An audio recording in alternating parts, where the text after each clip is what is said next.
The following clip was taken from Lauren Chen's YouTube channel. She's a political commentator here on YouTube. And it's about a woman who regrets sleeping around.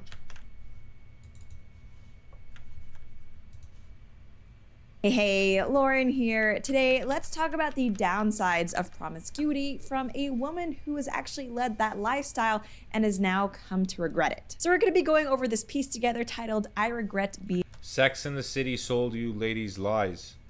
It told you that you can fuck around and still live a fulfilling life, which is not true. And most of you ladies are finding that out when it's too late. Well in your 30s and your 40s. By that time, you're on some kind of a mental health medication, because 1 in 4 women in the West are on some kind of psych medication. That's just fact. And then you ladies get cats to fulfill that natural desire you have to be mothers and caretakers of something that's alive, which should have been your baby. But by the time you're 30, 90% of your eggs are gone. By the time 40, all of your eggs are gone. It's too late to do that. You've been ran through. No guy of high value wants you anymore. At least not for long term anyways. They'll still smash and dash. And then sad, man. It's really, really sad. And I am going to be censoring that S word in question, which does refer to a woman of perhaps looser morals, because I do try not to swear on this channel, and B, YouTube algorithm wise, they don't like curse words. I'm not sure if that word counts as it's not really a curse word, but it is something that women don't like to hear. And because we live in a female correct society, and because the CEO of YouTube is a female, none of that language is allowed. The curse word. You can call guys losers or broke boys or anything you want all day long, and none of it gets censored ever, because I've done it. And that shit never gets restricted. You can say whatever shit you want about men, but as soon as you say something negative about women, call them, the S word or H, ho ho ho ho, like Santa Claus, you know what I mean, then your video gets a strike or demonetized or gets taken down. You see how I have to do this like wordplay just to get around, the schmalgorithm? It's like literal 1984. You have to like check your own speech to be allowed to talk. We're going to be trying to play it safe. But in any case, this is a piece by Bridget Fetisi, who I have met in person and interacted with online. And I just want to say she has always been very warm and welcoming and friendly. And in this piece, she, in a very brutally honest way, talks about how when she was younger, she did sleep around because she was told it was empowering, but ultimately it just left her feeling empty. And this really is an article that It's empowering for a man to sleep around, because we don't lose anything. And we don't have the same emotional attachment to sex that women have. And we don't get penetrated. So it's entirely different experience for us. But women don't understand that. Also, we don't carry the female sex partner's DNA in our body like women do. And that's a literal fact. Women carry DNA from every single man that they have unprotected sex with. And you can look this up if you think I'm lying. So of course it has a different impact on women than it does on men. And for a man to be able to sleep around, you have to provide value in some way, shape, or form. You either have to be really good looking, tall, big dick, funny, handsome, or all of the above like me. So you have to put in some kind of value. But any woman, fat, ugly, stupid, obnoxious, can sleep around with as many men as she desires. And that's because men, we don't really care who we have sex with. Me feeling very. I fucked bitches who I found to be obnoxious, and I despised them, but I still had sex with them. Not anymore so much, like in my early to mid 20s, because that back then I would have fucked anything that wasn't fat. I've never fucked a fat bitch, but everything else I've done. I've even fucked ugly bitches, bro. Back then I was just an animal. Now I'm a lot more restrained and a lot more picky, and actually enjoy turning down women at this point in my life. It's just something I get a kick out of, But anyways, without saying too much more, I'm sure this video is already gonna get strike down 5 times already because of what I said. So I'm gonna I'm gonna fucking continue playing this video. Just hearing about this video what is she definitely went through in getting her taken down. experiences, and I think there's a lot to be learned here. Before we get might into as it, well though, smoke I do in the want to say video. a big thank you to today's sponsor, the one, gonna the be only removed Raid anyways. Shadow Legends. So Raid Shadow Legends is the continued and here was added. 120 is that. Come on, Lauren, you're peddling these bullshit games, these bullshit iOS games. I hate these fucking game ads, bro. Who games on a fucking cell phone anyways? What kind of a low-level peasant do you have to be to game on a cell phone? Bro, just get a Series X or a PS5 or gaming laptop PC like me. Be a fucking man, bro. If you're gonna game, at least do it right. You fucking peasants, man. I used to hear console peasants, but now there's a new level of peasantry. The fucking Android peasants. Upgrade he deserves. Can't wait to plus 30 refill and get encryption or scan my excerpt and read this piece. I definitely encourage you all to head on over to her Substack, go support her, and read this piece in its entirety. There is so much here to talk about and unpack, but I don't want this video to be a million years long, and I also don't want this video to in some way take away readership from her actual article, because really, I want everyone to visit her site, her page, and read it for themselves. But anyway, let's actually get to the piece. Bridget starts off by writing, upon opening Louise Perry's new book, The Case Against the Sexual Revolution, A New Guide to Sex in the 21st Century, I'm moved to tears by the dedication for the women who learned it the hard way. Unlike many other people who have read and reviewed Perry's work, reading her book wouldn't be some academic exercise in contemplating how liberal feminism has let women down. It wouldn't be evaluating what those poor sluts over there have endured in the wake of the sexual revolution. Reading her book was personal. I'm one of those.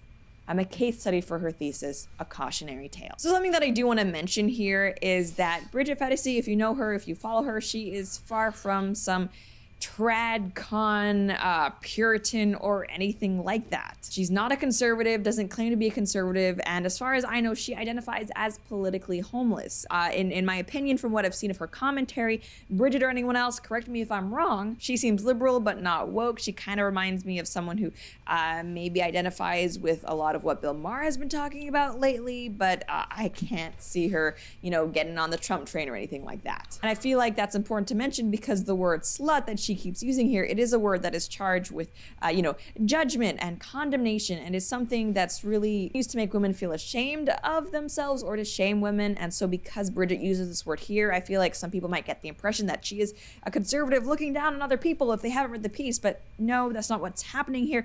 This is someone who is showing an amazing amount of introspection. And Bridget continues, it's a tough needle to thread. I'm grateful for the ability to control my reproductive cycle and make my own money, but that freedom has come at a price. The dark side of the sexual revolution is that even though it liberated women, unyoking sex from consequences has primarily benefited men. I was first inspired to write this piece when a 19-year-old woman I used to wait tables with asked me, Bridget, have you ever regretted having sex with a man? I laughed. Yeah, all of them. Okay, so at this point when reading the piece is when, as a woman, my insides kind of shriveled up. And a man never regrets having sex with a woman. Ever. Ever. And that's one of the big differences between men and women when it comes to sex. It's felt so sad for what Bridget has gone through. And I'm not saying that she wasn't responsible for her own actions and made her own choices as an adult. And she's not claiming to be, a victim here or helpless either. But clearly this is someone who... Man, you see how women, when they talk about this stuff, maybe because she's a woman, maybe because she's worried about getting canceled on YouTube, she has to sugarcoat everything. And this is not what I mean, and I'm not passing any judgment, and I just want to make sure that get to the fucking point, lady. Regrets her choices. And the thing with the sexual get to the fucking point, is that bro. When it comes to things like Mans abortion ain't got or all social day, stigma, bro. did remove consequences from sex, but as Bridget gets to here in this piece, it didn't remove the emotional consequences that really everybody, but let's be honest, mostly women, have to go through when it comes to sex. And yes, a lot of feminists might say, well, sex doesn't have to mean anything if you don't want it to, and maybe for a select few women... If a girl says that, bro, she's a hoe. If your girl ever says that to you, sex doesn't have to mean anything, that means guaranteed she's had multiple one-night stands. Multiple. And that is And probably has a body count in the triple digits. true, but as Bridget explains here, that certainly wasn't true for her, despite the many years that she kept trying to pretend like it was. As she explains about the men she had slept with, if I get really honest with myself, I'd say most of these usually drunken encounters left me feeling empty and demoralized and worthless. And she acknowledges that, quote, I know regretting most of my sexual encounters is not something a sex-positive feminist who used to write a column for Playboy is supposed to admit. And for years, I didn't. See, again here, Bridget is definitely not a conservative, and in no way, shape, or form in this piece is she saying that she believes that the right approach to sex is, to wait until marriage and only sleep with one person in your entire life. And eventually she does go on to talk about how she now views sex, and she says some things that I don't agree with in this article because, I am conservative, she's not. But I think that even though Bridget does not have a Christian view of sex, she is still able to acknowledge that no, it's not meaningless and it is a form of intimacy. Which sounds very obvious, but strangely enough, that is controversial nowadays. That is something that feminists might push back on. That is something that, even just saying that might get you labeled as a slut shamer in today's society. Bridget writes, let me be clear, being a and sleeping with a lot of men is not the only behavior I regret. Even more damaging was what I told myself in order to justify the fact that I was disposable to these men. I told myself I didn't care. When you act disposable, men are going to treat you as disposable. Because if you're super easy and I fuck you the first time I meet you, then in the back of my head, I'm going to think, well, you've probably done this with other men too. And that to me would immediately disqualify you for anything serious. I didn't care when a man ghosted me. I didn't care when he left me in the middle of the night or hinted that he wanted me to leave. The walks of shame, the blackouts, the... I will say this, though. I will say this. Women these days, because they know what I just said, they will pretend that they're not the type of girl who'll sleep with a guy the first night. So they'll make you wait. They'll make you take them out for 3 dates before they give you the goods because they want you to believe that they're marriage material. So beware of that trick as well. And I'm not saying all women are not worth committing to if they sleep with you the first night. Because essentially, if a woman sleeps with you the first night, she is essentially, her biology is saying that this guy is Mr. Right now. And that means she sees you as an alpha. So that's a good thing. But generally speaking, a woman who sleeps around like that, that means, generally speaking, if a woman sleeps with you on the first night, that means she's done it with other dudes too. Just basic common sense. Anxiety. The lie I told myself for decades was, I'm not in pain, I'm empowered. And so that's the thing for a lot of these women, and I saw it myself, especially when I was in college. Yes, they will sleep around because that is what feminism has told them is empowering and is okay to do. But even if it leaves them feeling hurt and worthless, they'll still continue that behavior and they'll try to quell those feelings and, squash any little voice in their head saying, maybe we should stop this, because if they do stop sleeping around and if they admit that they are hurt, that they don't like this lifestyle anymore, that's also simultaneously admitting that they made a mistake. And women don't like admitting to making mistakes. It's very, very hard for a woman to admit that she's wrong. And that's why that cliche exists. That is something that is very hard to come to terms with when it comes to our personal lives. All of us would like to believe that we are perfect, we haven't done anything wrong, but accepting after you've slept around, especially women, that it's not okay to sleep around. I mean, you can only imagine how that must feel. So for, I think, a lot of people, and yes, a lot of women. And these older spinsters who are popping SSRIs, they don't tell these younger chicks this stuff, that I'm unhappy and miserable and alone and I'm gonna die alone. I have to pay all my bills by myself alone. They don't coach these younger women, I noticed. But men were a lot better at coaching other men. It seems like there's this natural male instinct to guide younger men. But women don't seem to have that instinct. If anything, I feel like they're setting up these young women for failure. Because misery loves company, as they say. And women are like spiteful creatures. That's why they key your car over confrontation. They'll key your car or ruin your reputation. Because they do spiteful shit like that. Men, if we have a problem with another man, we'll fight him. But women don't operate that way.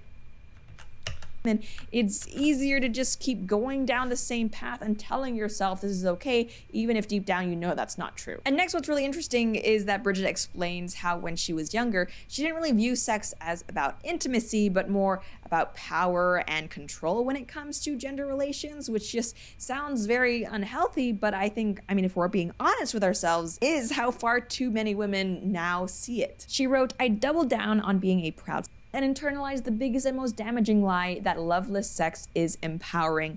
I basked in the girl power glow of that delusion for decades, weaponizing my sexuality while convincing myself I was full of the divine feminine. I was full of I told myself that because I could seduce a man, I was powerful. But as Perry says in her book, They're so fucking stupid, bro.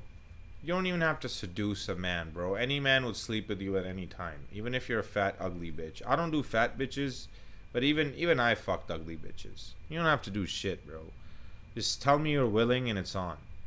You ain't talking about seduce a man. That's how delusional these silly ass women are, man. Feminism has lied to them. They've taught them that men and women are exactly the same. Our experience is exactly the same. When nothing is further from the truth. Seduce a man. Shut the fuck up. Book, women can all too easily fail to recognize that being desired is not the same thing as being held in high esteem. Deep down inside, I knew that to be the case. But as a defense mechanism, I crafted a man-eater persona. My mantras were rigid. You can either have a career or relationship, but you can't have both. Intimacy is creepy. Motherhood and children are a trap. Sex is only about power. Really, there in that mantra, you have basically everything This is like something straight out of Satanism, bro. Intimacy is creepy. Motherhood and children are a trap. It's the most beautiful thing a woman can do. My relationship with my mother is the most powerful I've ever had with any person, let alone a woman. It's the most real relationship there is in this world. And she thinks that motherhood is a trap. It's straight out of Satanism, man. It's like Satan culture teaches them not to reproduce, teaches them to be homosexual, which homosexuals don't reproduce. I have nothing against homosexual people, but if we were all gay, then we would not reproduce. And the world would end. The population would be finished. It's all like you can see where this all comes from. I don't have to say anything further. We've talked about on this channel that is plaguing young women. Once more, obviously Bridget is an adult who made her own choices, but I don't think we can overlook the amount of societal pressure and almost brainwashing that women in her generation and in ours, if you're my age, have gone through. And I do find it interesting that she explains here that motherhood and children are a trap because now Bridget is married and she recently welcomed a daughter who I'm pretty. And it's driven by corporatism because these big corporations would rather have women not have families and work for them for the rest of their lives. That's why Dick's Sporting Goods will pay a woman $5,000 to go get an abortion. Because they figured it's a lot cheaper for them to pay you 5 G's to get an abortion out of state than it is to replace you for the 6, 7, 8, 9 months that you be gone while you're pregnant. And this is this evil culture that we live in these days, where they pay you, where a corporation pays its employees to kill their children. Pretty sure is like almost exactly the same age as my daughter. And from what I can tell, obviously, she enjoys being a mother now, but when she was younger, she was living under the lie that feminism pushes that no, this is a trap. This is not what you want. Instead, work for a boss, which is apparently so much better than working for your family at home. Yeah. They'll listen to their boss all day and take orders from their boss who's a man, but they have a problem taking orders from their husband because he's a man. You see how twisted that is? Sleep around because you don't want to get tied down anyway. This is what far too many women believe for far too long. And even though... And then they realize at 29, 30 that they don't really want that. And they want to be mothers and they want to be children. But by 30, 90% of their eggs are gone. And by 30, the guys that are in their dating pool are not really the guys they want. Because the guys they could have gotten that they really desire They could have gotten them at 21. But they wait too long, and most of these ladies are not realizing it until it's too late. Bridget managed to snap out of it, I guess, and has now come to probably at 29. On her 29th birthday, she had this realization.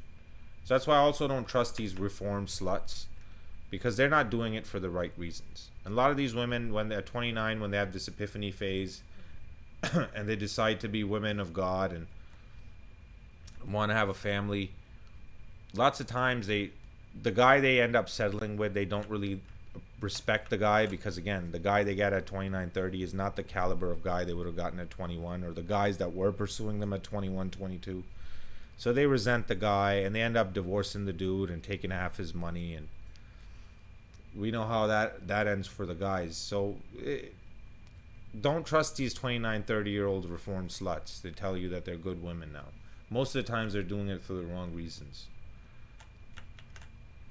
Where she's happy, she's in a great relationship, she has a family. Unfortunately, for a lot of women, they only make this realization far too late. Maybe when the opportunity for a child, at least a biological one, has already settled. And the last thing I want to point out about this article is this anecdote that she shares that, again, just really made me feel terrible inside, because from this piece you can tell at the time this is someone who was surrounding herself with men that frankly did not respect her, and she really doesn't sound like she respected herself. She writes, "A lifetime of allowing myself to be the other." Okay, if she has this epiphany at 24, I can believe that this is legitimate. Like, she's actually had a change of heart. But if she had this epiphany at 29, 30, it's just too typical for me. It's just too much a coincidence that as soon as these women start realizing that they can't compete with the 20, 21-year-old hotties anymore in the sexual marketplace, then they realize that they want a family and they want to be good women, and they regret being hoes. I don't trust that shit, man. Woman. And I don't feel bad for Bridget. She made her bed and now she needs to sleep in it.